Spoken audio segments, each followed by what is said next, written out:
Hi friends.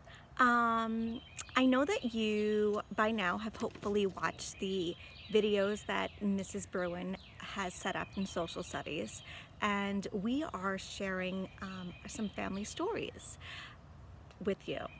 So I know Mrs. Bruin shared a family story about her mom being in first grade. So I'm going to share with you my mom and dad's experience in first grade. So I gave my mom and dad a phone call a couple nights ago and I asked them about their experience in first grade. So we'll start with my dad first. My dad went to first grade at Roanoke Avenue School in Riverhead. So if you're familiar with Riverhead, Roanoke Avenue School is the 3-story building that's across the street from the firehouse. Now when he went to school, it was the early 1950s and the firehouse was not there. So he took a bus to school and he only had about, he said 12 to 15 kids in his first grade classroom.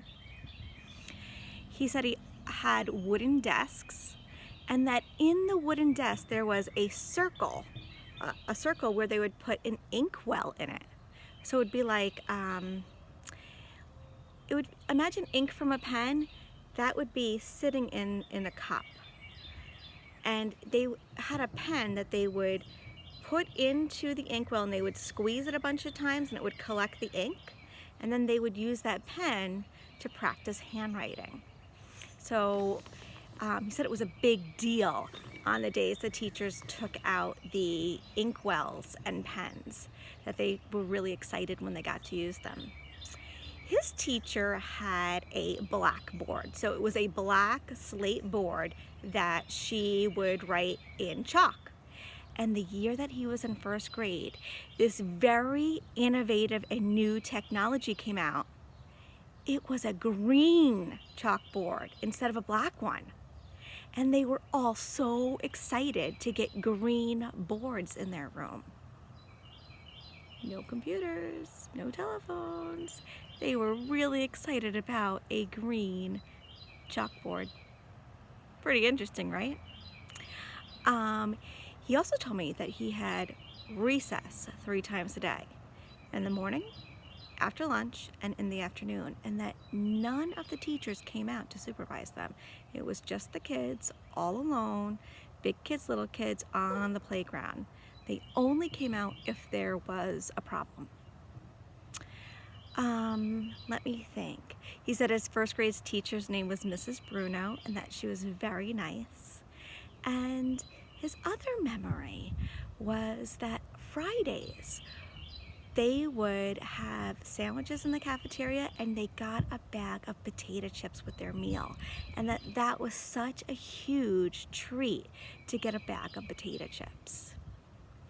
So that was my dad's memory of first grade, and I thought it was just really interesting that he had a transition from blackboards to green chalkboards, and we have so much technology in our room. We have iPads. That wasn't even a thought back then, right? So then I talked to my mom. Now she also attended school in Riverhead, but she went in the late 1950s and she went to Aquebogue Elementary School.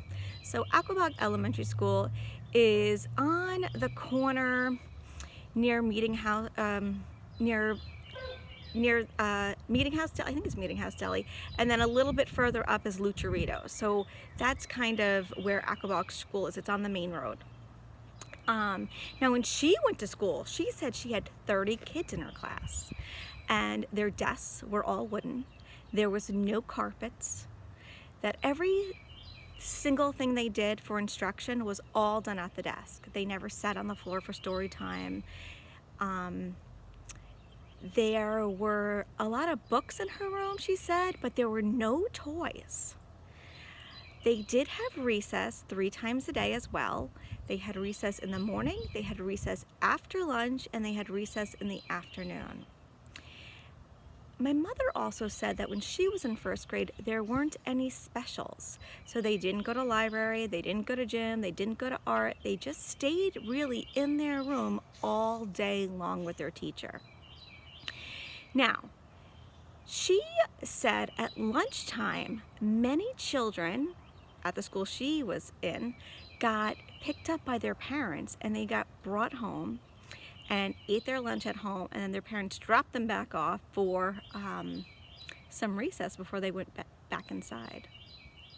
The other thing she said that I thought was very interesting is that if you were sick and maybe you couldn't participate in recess, maybe you had asthma or something and you couldn't go outside, that you were just left alone in the classroom while all the kids went outside to play and your teacher took her lunch break.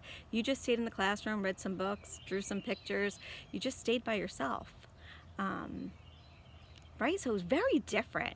And she also said that when they went out to recess, adults didn't go with them. They were just let out to recess. And they stayed on the playground and they tried to handle their conflicts by themselves. And a teacher only came out if something really, really bad happened.